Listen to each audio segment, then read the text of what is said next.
Talks about the war in Gaza were at the top of the agenda as U.S. President Joe Biden visited France for a state visit. Both the American leader and his French counterpart, President Emmanuel Macron, welcomed the release of 4 more Israeli hostages.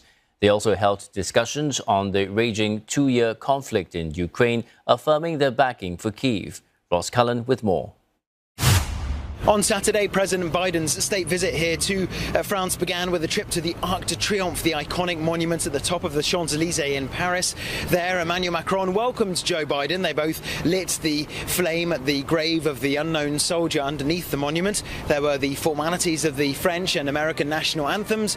They laid a wreath and there was a review of the troops. After that, the two presidents went to the Élysée Palace for a working lunch, and then after that, they delivered statements to the press.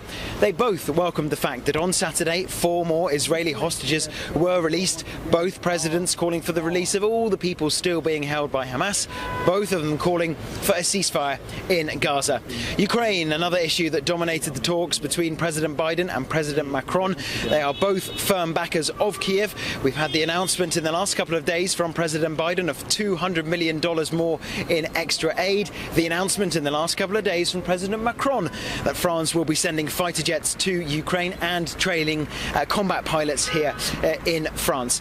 Now, China was another issue that both presidents discussed, the relationship between Washington and Paris with Beijing, and President Macron could report directly to his American counterpart after the fact that Xi Jinping, the Chinese president, was welcomed here to Paris for his own state visit last month in May. Both presidents did also discuss wider issues such as the fight to protect biodiversity and deal with ongoing climate change.